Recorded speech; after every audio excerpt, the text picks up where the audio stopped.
No. All right, everyone. We have yet another one of our great animator interviews, and today we have Mr. David Thomas. Hello. Do you want to introduce yourself and maybe talk about a couple shows where maybe my students might have seen your work? Sure.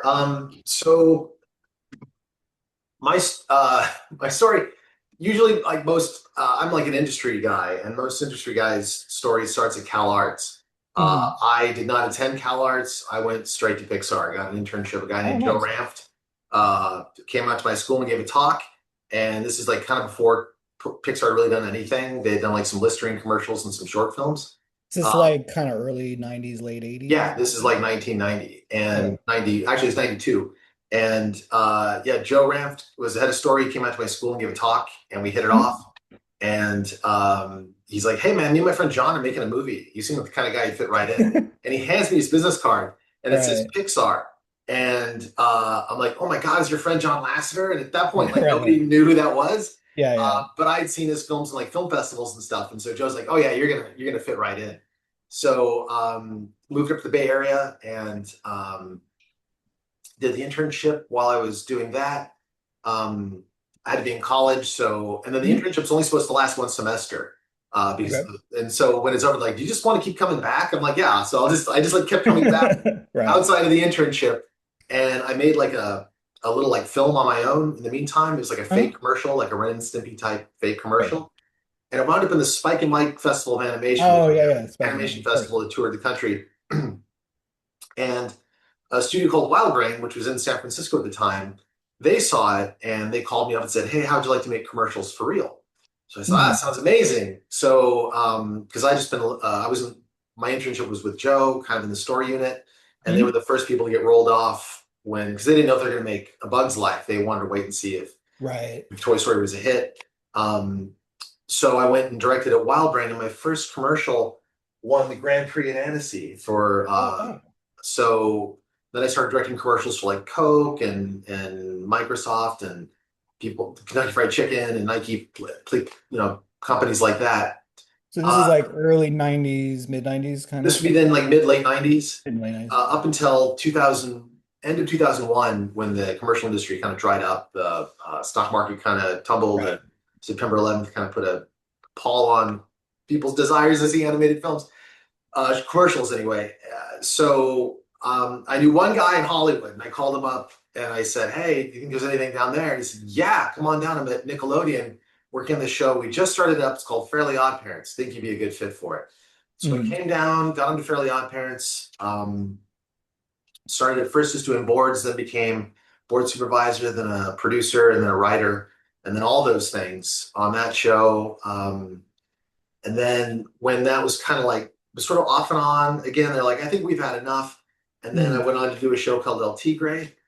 And then they fired Fairly Odd Parents back up again. And I went back onto that. And then right about that time, Craig McCracken, who created the Powerpuff Girls, Foster's Oh, yeah, yeah, yeah. very Yeah. friends and stuff, he had seen our show and he liked it. And he liked my work on it. So um, my second son had just been born, and I was kind of like taking some time with him. And I Mhm. get a phone call, and I'd only met Craig once, and I get this phone call, and it's like, "Hey, Dave, it's Craig."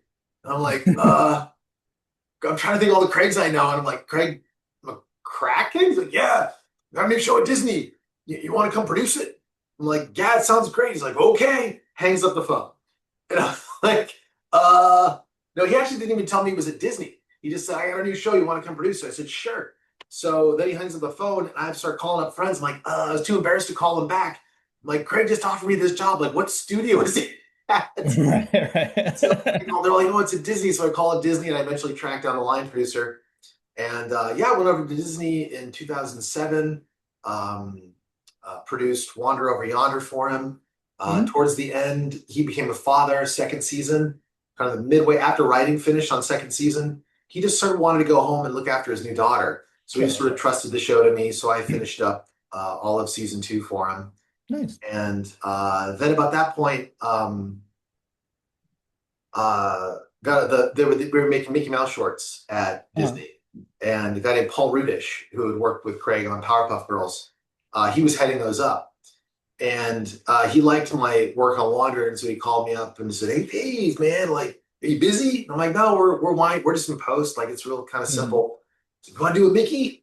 I'm like, "Yeah, it sounds great." So while I'm doing finishing up that, I started writing, and because on those Mickey shorts, we would write them and storyboard them and direct them and Mhm. everything. Like it was start to finish. One guy would, kind of take it and run. You'd get like a paragraph. Mickey's at he's lost in Egypt. Sure. Okay, and then you'd make a whole cartoon out of it because Paul wanted to do it the way they did it in the old days. He said, if we're going to Right. make cartoons like the old days, we have to make them the way they made them back then. So he adopted the production model. So I worked on that for a while, which was amazing because uh, like two-thirds of the way through that, the Imagineers called us up and they're like, hey, we really like these cartoons you guys are making. Do you want to help us design a ride for Disney World? And we're all Did told, speaking of Imagineers, because this is the one time I went to Carnegie Mellon and I had a VR. This is back, there's so many iterations of virtual reality, but at the time I took a virtual reality class with did you know a Randy Pausch? no. Oh, okay. I was wondering because he was an Imagineer guy. He was like one of the original ones, but anyway. Oh, But I wow. didn't mean to disrupt your story. I was just wondering because it's like one of those like like at that time there were these like they were trying to find ways to put, computers into interaction. And he was a kind of a pioneer. He's passed away now, but like he was kind of big on the VR and I had him in college many, many years ago, but I was just wondering if Well, you ran into it. oh, I can tie that in. We did use a little bit of VR on the ride. So they brought us in to design the ride, and it was just an amazing experience. Mm, And when the way in the old days, they would build models, small models at about shoulder level with mm. enough room for your head to fit through it. And you would walk through this like shoulder length model to kind of get an idea what it would be like. And then Yeah. by the time we came along, we come up with all this stuff, and then a year later they go, "Hey, do you want to see the ride?" And we come into this big like empty sound stage. They call it the holodeck, like Star Trek, and we put on Right. AR goggles, and the entire ride was built, and you could ride through it, and then go, "Oh, this needs to be over here," and then like adjust it virtually, and then they just built it based on the AR model, Oh, interesting. which was incredible. But after that, Disney moved me over into development, so they wanted me to develop TV series and feature films Mm. for the Disney company. And the first one I did was Haunted Mansion, and that got greenlit for 3 feature films. That was really exciting. Uh, it's like getting launched off an aircraft carrier. Like, Right. so first you pitch up, we had to pitch to the Imagineers because they owned the Haunted Mansion property, and Right. they gave it the thumbs up, and they're like, "Great, we're going to make this." And I'm like, I had no idea what that meant. So then I met with this big cabal of executives, and this woman, Jennifer Rogers Doyle, is like, the Disney company's like an octopus. There's publishing, there's Right, right. clothing, They have there's their hands in music, there's basically everything. parks, there's Yeah. television, Yeah. there's like everything. And so one representative from all those people are in the room, and I didn't even have a place to sit. I had to like stand in the corner and pitch my thing. And when you pitch it, like she's the most like the third most powerful person at the very powerful company, so no one is reacting to the pitch at all. They're just Right, waiting because she for does. her, and Right, of she's course. like Edna Mode from The Incredibles, Yeah, like tiny and yeah, intense. yeah. In the end, there's like this long awkward pause, and she goes, "I love it." And then everyone goes like, "Oh yeah, we all love it too." And you're And like, all of a sudden they're "Okay, like, of course, that's great. We love it too. yeah." 30 seconds ago, I thought my career was over because nobody laughed for a whole. I That's so guess funny. That's so like a TV moment. Like you it feel was. It really was. like And a. it was crazy. And then everyone's like, "Oh, we'll do this and we'll do that and we'll put it on here and we'll do a promotion at the park and then the books are going to do this and the merchandising is going to do that." And she points to me. She's like, "And your budget just went up. Your budget just tripled. I didn't want to spend that money." I'm like, I maybe we get a live orchestra." She's like, "Great, we do all our A-list shit in money in Yeah. London." I'm like, "Yeah, that sounds great. Fantastic. Now get the fuck out." And then she's like, "All right, now the adults will talk." Was And she it's like, smoking a big cigar while she she was? must have right before or after because she has I'm that just voice. picturing like an old Warner Brothers, and she's just like sitting there with her legs up and like smoking a Dude, cigar. you don't think those people really exist, and then you meet them, and they have like this charisma or energy around them where you're just like, oh, like I imagine it's like meeting the president or something where you're just like, oh, Right, you can right, just they give off this energy of like be on yeah, your best behavior, right, of course. around that. That was cool. So with that, got all the way up. I had at that point I got the green light to write them, and so we wrote them. Me and Hmm. a couple people got together and like because they wanted it in a week, like a feature script in a week, and we wrote it. And then the heartbreaker was Monday morning. We turned it in on Friday. Over the weekend, we're getting notes from all the executives. Oh, it's great, great job, high five, amazing. Right. We show up on Monday, everyone looks like somebody died, and I Mhm. realized what had died was my project. Right, of course. So I said, what happened? They're like, well, somebody said if it's this good, why waste it on animation? They're going to make it in live action. So Uh, please forward all your materials to the Walt Disney Company. And then they did. So that Haunted Mansion movie that came out, that wasn't my script at all, but that was is this the one their, from the not from the early 2000s or the one that was a no, that was the Eddie Murphy version, Eddie Murphy one? Yeah, that's which the everyone, 2002-ish kind of or something like that. right. Yeah, this one was like 2022 it Yeah. came out. Okay. So after that, I was kind of burned out and bummed because I made a couple other projects and they kept taking them away and giving them to other people. This is brilliant, but we Right. want the preschool division to do it. This is great. We Yeah. want, Yeah. Yeah. give it Sure. to. So I left and I had helped Craig develop his next project, which at the time is called Kid from Planet Earth. Okay. Disney passed on it, but Netflix bought it and Oh, called it nice. Kid Cosmic. So went over there to work on that with him. Then when Netflix ramped down, I went over to SpongeBob for a while. Okay. And then I worked with Miller and Lord, the directors of Lego Movie and Spider-Verse. Oh, nice. Worked with Very those cool. guys for a while. And now I'm over at Sony Pictures, Nice. working on I don't think it's been announced yet, but I'm working on a project with Sony. So Sure. that's my day job. I'm full-time at Sony as a Okay. storyboard artist. And then I'm also a full-time instructor at Cal Arts in Nice. Valencia. So I started That teaching sounds like a busy 5 years schedule. ago. As someone who's a teacher, I couldn't imagine doing. I think I could do like one course if I was a full-time contract, but I couldn't imagine like trying to do multiple classes or like I don't know.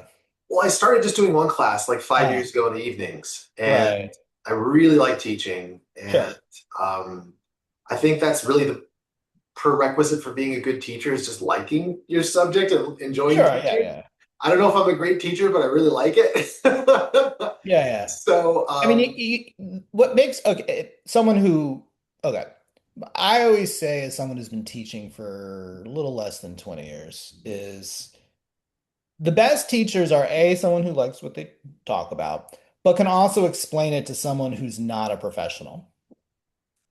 Like the way I kind of explain it is like when I was in college, I was required to take a calculus class. And this guy I'm sure was like a mathematics genius. Like, he's like he's like, beautiful mind, can think about math on levels no human can, right? But he could never explain to me basic yeah, calculus because to him it was so easy. It's like yeah, asking why 1 + 1 is equal to 2. It's just like, well, it is.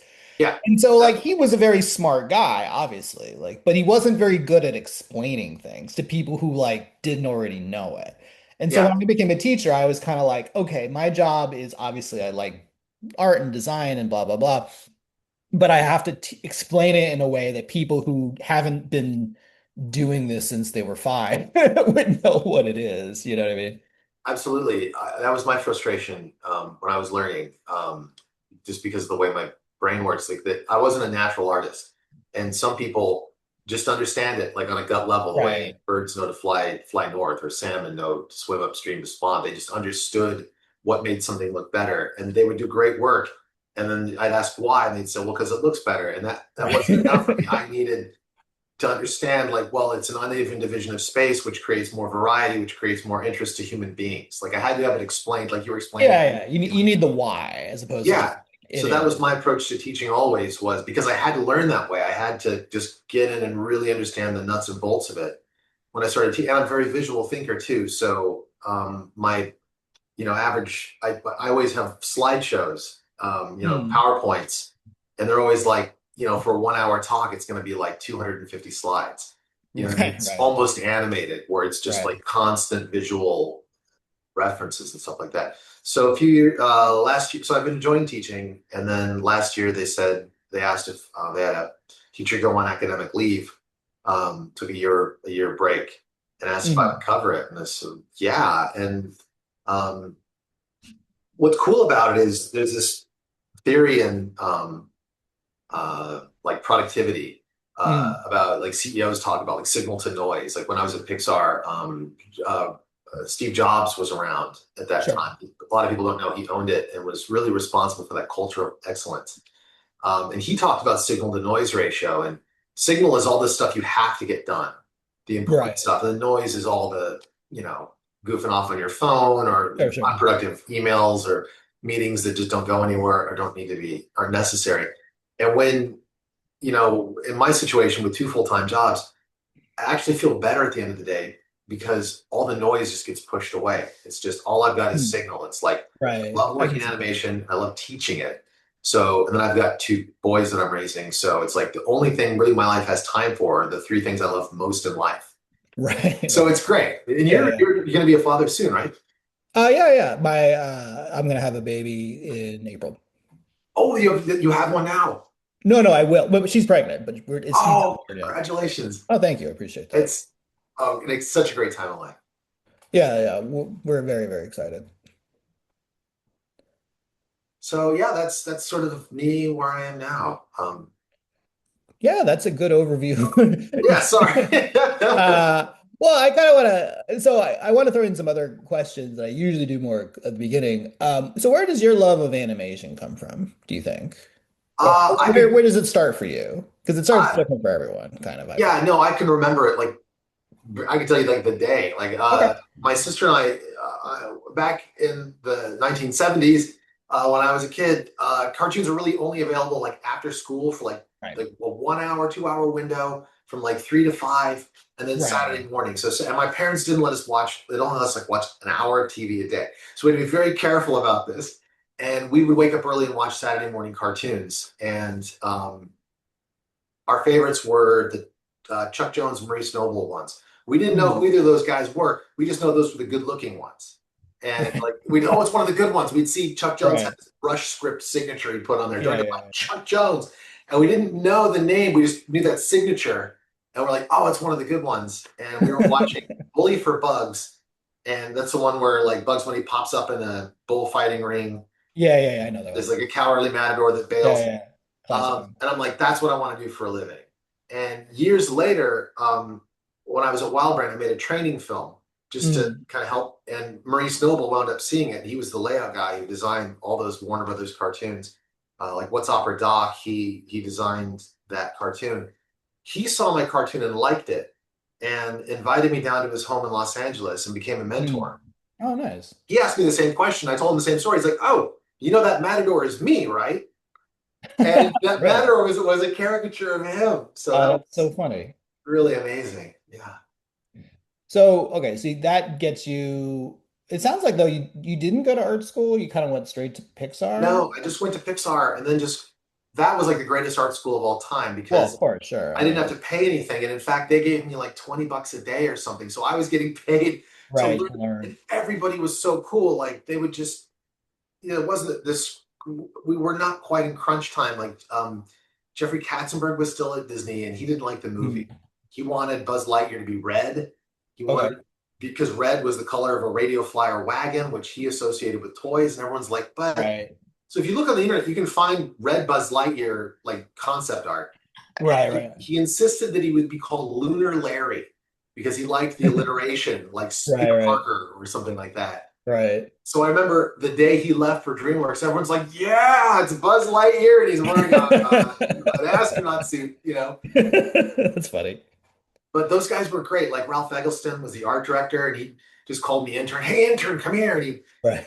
taught me color scripting. And John Lasseter popped by, and he'd never seen a color script before, so Ralph wound up teaching like the whole, Oh, nice. studio what it was, and it was really great because it was pretty informal. They just like like now it's like this palace and it's incredible, but at the time it Right. was just a group of people that loved animation. They just had like Right. furniture from the street, like a bunch of sofas in the project, the screening Yeah, room, yeah, yeah. old beat up furniture they found on the street.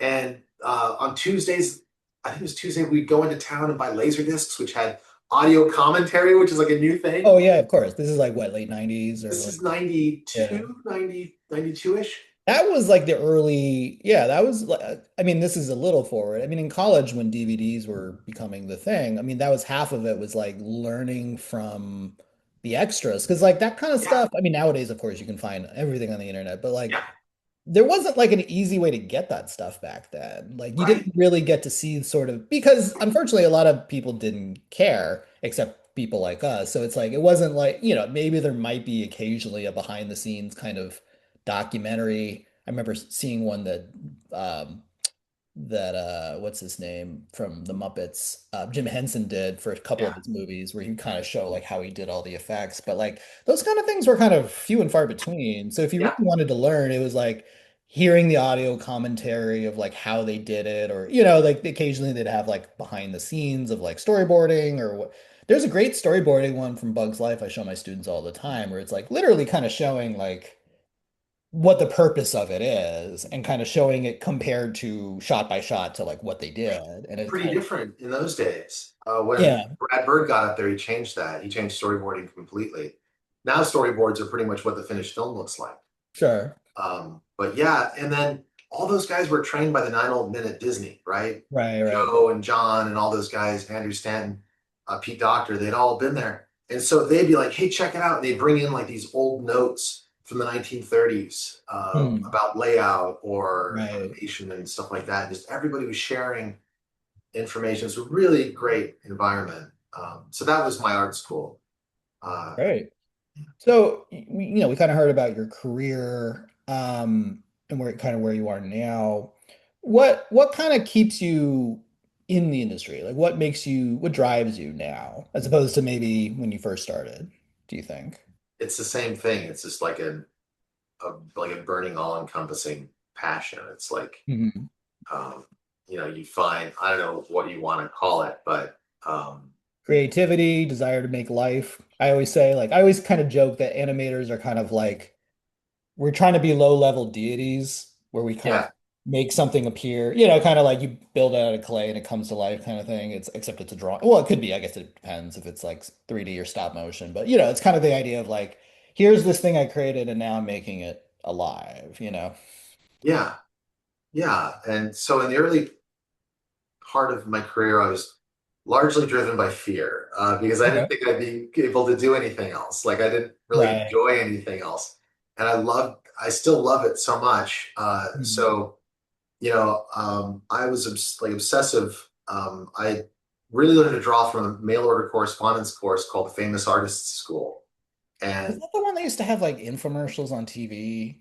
Where it's like, you maybe, want to but it be a was famous artist, and then like they would like this is such like an 80s thing. there There was were something like I'm that. if it wasn't that one, it feels like it. Whereas like I remember there would be like these correspondence courses to Yeah, like can you draw this turtle? yeah, Like something that. like that. Yeah. Yeah. So the course was started by Norman Rockwell and Oh, was it? I didn't know yeah, that. Oh a wow. bunch of the guys who literally were famous illustrators Yeah, yeah, back in yeah. like the 1940s. And so they started up this school and they wrote all the instructions. And, Right. and my instructor was the in-house illustrator for Beretta handguns. Oh, And okay. Sure. he was like he was such a no bullshit guy, but I really appreciated it because he was like really like I I would do an assignment and I would kill myself to make it as good as possible, and check the rubric and just I thought it was perfect, and he'd be like Right. B minus, and I'm like, what's going on? He's like, you don't understand. You're not competing against your other classmates or people your age. You're Right. competing against me, and I'm Right. Right. For 60 jobs. years old. And I've been doing Yeah, this yeah. forever, so you're at a disadvantage. You have to be as good as people have been doing this forever. Right. But From a now business perspective, that is true. I mean, it like, really did help, and, yeah. and then it made me work a lot harder. Um, Now I just love it. Like it's still that same love. I don't know why it hasn't burned out. Mhm. Uh, and I mostly work in storyboarding. For a long time, I was a producer and a director, but I always did storyboards at the same time. Well, I kind of want to bring that up because I think of the animators, you're one of the few people who kind of, I would say, is more of a storyboard specialist. Right. What what are things you think about? Like, so you get a story. I'm assuming you're getting like a script, and it's like, there's stage directions, and it's this character, and they do that, blah blah blah blah blah. Yeah. How do you take that script and start to sort of visualize it into your? Yeah. It takes time to kind of work out a system. Um, so the important thing to remember. So, oh boy, how do I say this? There are two types of writers. So in what I do, commercial animation. So it's important to distinguish what I do from, say, what independent animators do. Sure. Like I'm a commercial artist. I solve problems for money. The Right, right. problem is somebody has needs a cartoon, but they can't make it themselves. Correct. And they only have a certain amount of time and a certain amount of money, right? Sure. And so my job is to do the very best job I can in the time they have, and so to deliver the best storyboard possible in the shortest period of time. So you start working on methods of doing that. And then so what's going to happen is you're going to get an outline, which is like a paragraph, just saying Mickey goes to the fair, chaos ensues. Or you're going to get a script, 15 pages telling you exactly what happens and Mhm. exactly what Mickey says and exactly what goes on. However, there's two different types of writers. There are writers that love words and they love crafting beautiful sentences that read very well. And then there are writers who see pictures in their head and write it down. And Mhm. those type of writers are very, very rare. So most likely you're going to get a script that says Mickey thinks about something or other. And then as a storyboard artist, you realize Mickey can't think about anything because the audience can't hear his thoughts, right? I have to externalize all of these things. So what you need to do is sort of take your script and then translate that into pictures, right? If I got rid of all of this dialogue, can I tell the story with pictures in a way that still makes sense? So each picture is going to convey every idea in that script, maybe not literally, but getting the general idea across. And because those writers usually just think in words and not pictures, all they really care about is their dialogue. So Mhm. you make sure the dialogue is there and then just translate the rest visually. As a storyboard supervisor and a director and a producer, whenever I'm looking at a storyboard, usually the drawing is up here and then the text is written below it, or if it's in a program, the text is off somewhere inside. I don't look at the text. I only look at the pictures. And if I can follow the story just looking at the pictures, then I know it's working. But if I Sure. have to check what's he saying, what's going on here, what does this mean? That's not visual storytelling anymore. Right. So what a board artist really needs to do is translate ideas into pictures in a way that anybody in any language can follow, regardless of the dialogue. Yeah, no, that's an important point. I mean, I always kind of think of, I actually recommend to my students drawing comics the Marvel way. Yeah, that's a great book. Yeah, and I mean, even though he's really talking about comics, but comics and storyboards are Same thing. pretty close. I mean, and I'm like, yeah, it's about finding the right facial expression, the right shot, like, whatever it is to convey, like the whole point is we're trying to visually engage someone. So it's Yeah, like what shot, what would convey the emotion, the story, but also be visually interesting. It's not just right. two people standing next to each other facing, or, maybe there's a slight camera angle or whatever. Maybe, I always say, like, if you're, in Marvel, no one punches like that. It's either like this or it's like all the way through at like an angle, because like that's the Yeah. most visually interesting way of doing it. It's like you got to, like, um I always kind of joke that, and when I was in elementary school, we were forced to, or I would say forced, but like we took, I went to like a weird kind of magnet school, and they made us do pantomime. Uh-huh. Don't see why, is it was a very 80s thing to do. And so like that kind of always taught me how to like be way over the top with expressions. It's like everything is just like, like way, which is perfect for cartoons because that's what it is, right? It's just everything is like over the top, but for the point of, selling the story and that kind of thing. Oh But yeah, for sure. as a storyboard artist, let's say what are some, do you have any tips for visuals, I guess? I mean, like we talked about kind of setting up the story in the shots, but do you have any, like, I don't know, other Yeah, tips? absolutely. So this is where a lot of my students get hung up on storyboarding. Is storyboarding is really intimidating. Sure. Um, so especially when you're just starting out, um, and everybody, how do I say it? So the most important thing, the kind of the Pixar way, the professional way of doing this is you just get a first draft done as fast as possible. And Okay. you're not expecting it to be perfect or even good. It just needs to Okay. exist. And then Right. once it exists, then you can make it good. So the step is first make it exist, then make it good. And that goes for Okay. drawings too. So let me show you some examples. Like when I'm storyboarding, The first pass I work on post-it notes. Okay. And yeah, these are gonna be the worst drawings you've ever seen in your life. I normally don't show these kind of things to anybody. So the first drawings I do, you're not gonna be able to see them. They're tiny little We can kind of get it, but yeah, they're very horrible small drawings. pencil. Nobody knows what those are except for me, right? Right. If I showed them, if you tried to figure out what those were, you wouldn't be able to know. But I know they're like Right. lollipops, right? And sometimes Sure. if like I'm drawing, Batman, I'll draw a Right. lollipop and then put a B in there just so I know that's Batman, right? Or Right. Right. that's S for SpongeBob or P for Patrick. And it's just for me to figure out my shot patterns, my cutting. Am I have a wide shot here? Do I have a close up here? Because you can't, some people can perfectly picture it in their head and then just put it on paper, but that's very, very rare. Most of the Right. time, you kind of have a pretty good idea. You can kind of see it. You want to get it done as fast as possible. And then you look at it and go, oh, no, I've got too many close ups. I need a wide shot. Or I have no Right. wide shots. I need to put that in there. And with the advantage of working super rough at the beginning, like I'm talking 10-second drawings, is if you go, oh, that's not going to work at all, you crumple it up and throw it away, grab another post it and put it down. You've only lost 10 seconds. If you put 10 minutes into that drawing, now that's a significant loss of time, right? Right. And some people put an hour into a drawing, and once you put an hour into a drawing, there's no way you're throwing it away. That's going Right. to be in your film no matter what, even if it's completely wrong, right? Right. So at that phase, you want it to just be loose and easily throwawayable.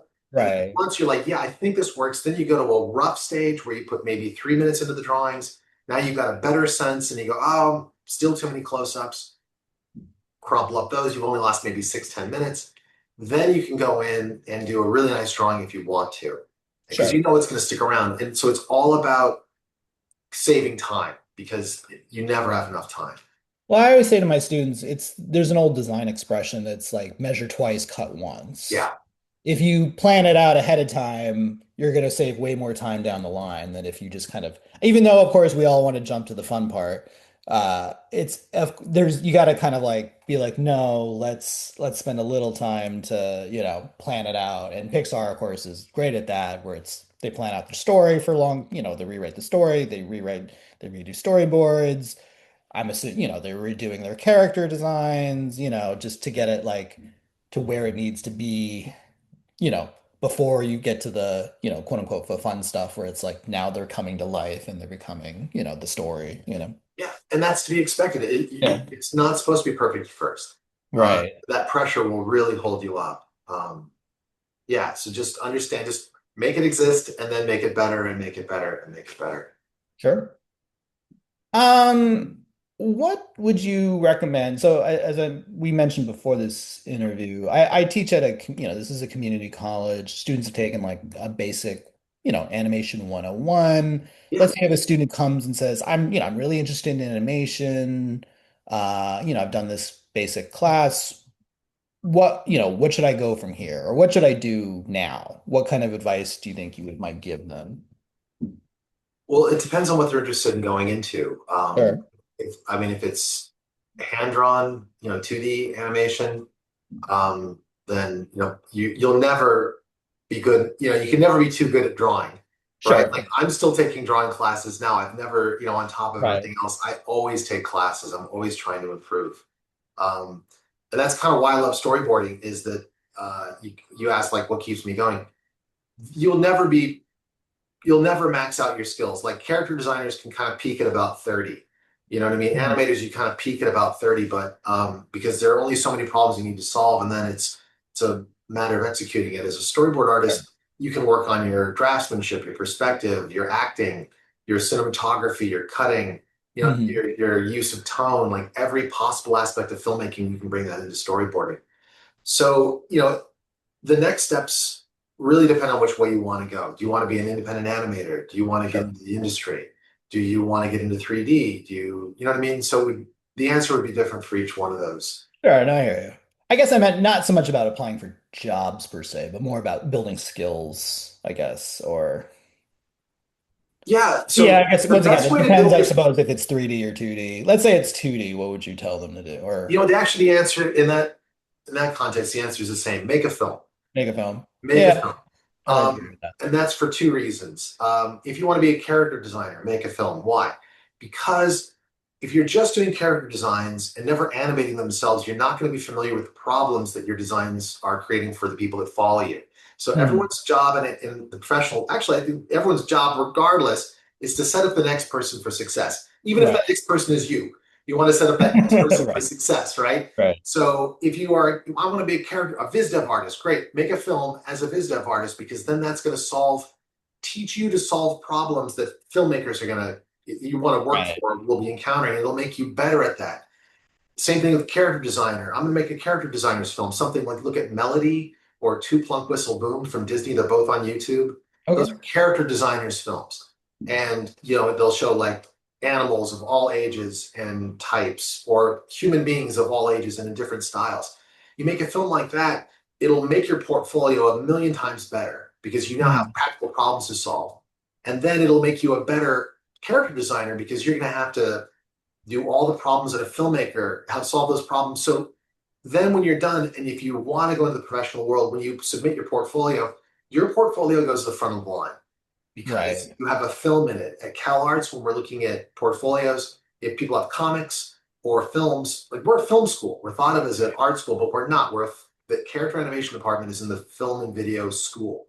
So Sure. we're looking for storytellers. Right. We want to produce storytellers because the tools are changing. When 3D came along, that was a giant upheaval, right? Now Sure. we've got generative AI, which is a giant upheaval. If you are a storyteller, you can take advantage of whatever tools there are. But I really firmly believe there will always be a demand for human artists. And Sure.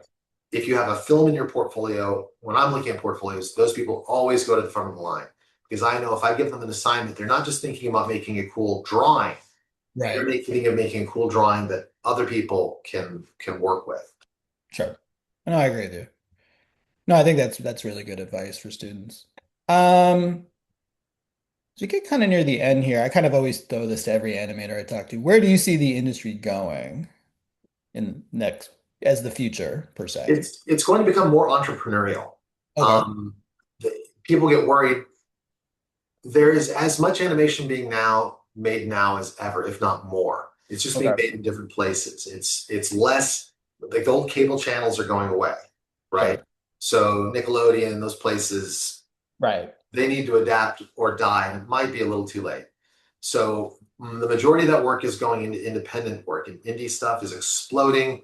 And the cool thing is, we are getting much more interesting work, right? Okay. The old system was great in terms of visibility, but there was a lot of controls, and it was designed to be a mass consumed product. So it's like McDonald's, where you would sell 100 million burgers, but no one would tell you that was the best burger anybody could buy. So Right. it's Right. going much more independent, which is great because there's going to be nothing between you and your audience. Sure. Um, The and then barrier. when those things cross a certain standpoint threshold, they get to go.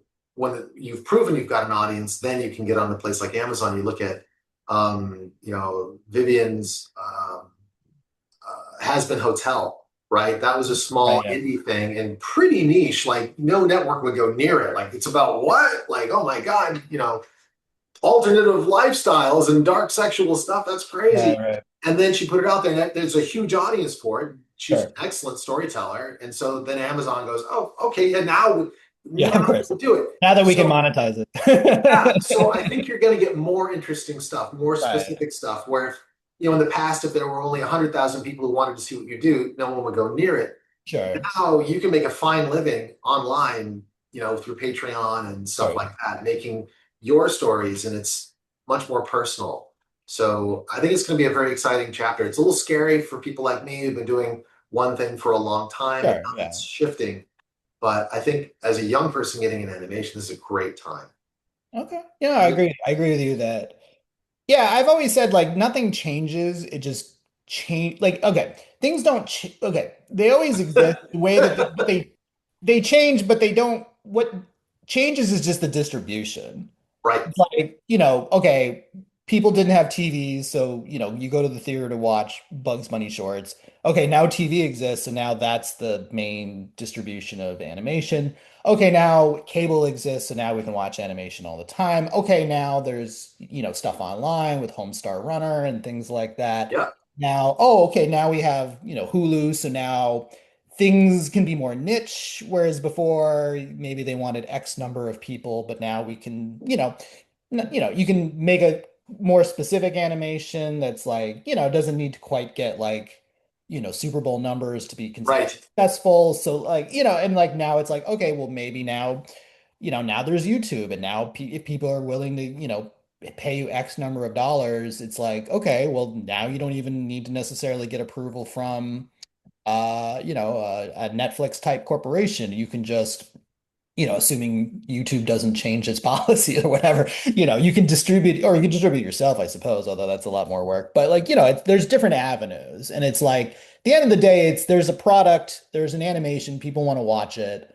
How you monetize it differs, whether it's Patreon or get ads or whatever, you Yeah. sell things through it or whatever. But it's like we always have this. It's people want to be entertained, Yeah. you know. Animation is still as popular as ever. If you look at the Right. top 10 grossing animated films from last year, I think six of them were animated, and you could argue two of them were animated because there was so much VFX in there. If Right, you of look at course. streaming, the top shows in streaming, it's always animated, and it's grossly disproportionate. In the top 10, you'll have three of the shows are animated, but then you realize there are 25 to 100 live action shows for every animated one. So the fact that three of the top 10 are animated is Right. you look at Bluey, you look at Sure. Arcane, you look at if SpongeBob is still Sure. crushing the streaming numbers. People still love animation, so Sure. it's you're not wrong. It's very popular. It's not going away. It's just the distribution is changing. Yeah, just distribution, and then who knows? AI is just another factor of that, of like, Well, the people that think animation, it's the fucking laziest thinking where people think, oh yeah, animators are just things we give prompts to and they sure. regurgitate it back. They've been trying. I was there when they literally stopped hiring human beings a couple of years ago. Oh, we're going to replace all these people with AI. And they made a legitimate effort to replace all of us with AI, and they couldn't do it. Oh yeah, no, we're gonna see the results of that business decision. They've I been don't get trying me for on a rant years. about AI because I have a whole side quest we could go on about that. Yeah, But anyway, yes, yeah. I agree with you with what your statement is there. Sure. So before we take off, do you have any sort of, final advice or closing statements for my students? Um, that would be. I'm talking with a lot of my CalArts students right now, and they've where a lot of people get hung up when they're making their films or when they're working on stuff Hmm. is they feel pressure to do something they don't want to do Okay. and or focus on part of the art that they don't love. So my advice would be just to focus on the part of it that you love. That Sure. if you don't like writing stories, that's fine. You can. There's a really wonderful film called Old Gods of Atlantis that a student of Okay. mine made last year.